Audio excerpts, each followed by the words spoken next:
नमस्कार मंडळी, मी तृप्ती आणि आज करते मी एसर आमटी। ही कशी करायची ते आपण पाहूयात। इथे मी 1 चमचा गहू घेतलेले होते, 1 चमचा मुगाची डाळ घेतली होती, 1.5 चमचा शेंगदाणे घेतले होते आणि 1 चमचा हरभऱ्याची डाळ घेतली होती। तुम्ही इथे 1 चमचा प्रमाणामध्ये बाजरी किंवा इतर कुठल्या डाळी देखील ॲड करू शकता आणि हे खरपूस रंगावर येईपर्यंत आपल्याला भाजून घ्यायचं आहे। हे जास्त प्रमाणामध्ये करून तुम्ही 1 ते 2 महिन्यापर्यंत देखील वापरू शकता आणि इतर कोणत्या भाज्यामध्ये 1 ते 2 चमचा ते टाकायचं। हे कंप्लीट थंड झालं आता की आपण ते मिक्सरच्या भांड्यामध्ये बारीक करून घेणार आहोत।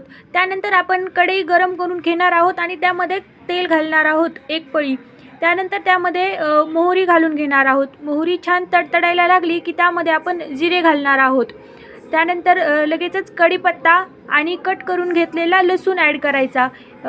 अर्धा मिनिटपर्यंत आपण ते सगळं परतून घ्यायचं आणि त्यानंतर आपण आता तयार केलेलं डाळीचं मिक्सचर त्यामध्ये टाकायचं आणि 1 मिनिटपर्यंत परतून घ्यायचं।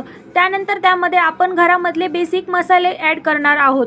तुम्हाला किती तिखट हवं त्यानुसार लाल मिरची पावडर, कांदा लसूण मसाला हा बिलकुल ऑप्शनल आहे। त्यानंतर घरगुती काळा मसाला हा मात्र तुम्ही आवर्जून घाला किंवा आपण जे डाळी भाजतो त्यावेळीच त्यामध्ये आपण काळ्या मसाल्याचे जिन्नस भाजून घ्यायचे।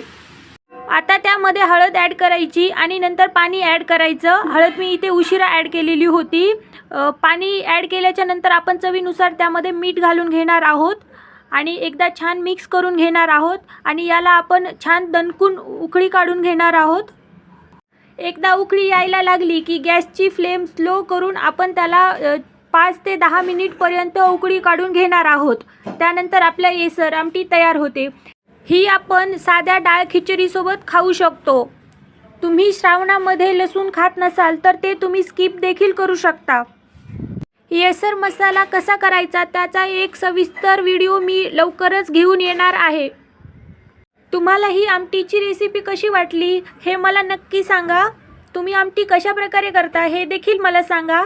शेवटी त्यामध्ये कोथिंबीर घालून घ्यायची आणि आपण ते खिचडीसोबत सर्व केलेलं आहे। कोशिंबीर आणि आपली आमटी खिचडीन त्यावरती तूप घातलं। व्हिडिओ शेवटपर्यंत पाहिल्याबद्दल धन्यवाद।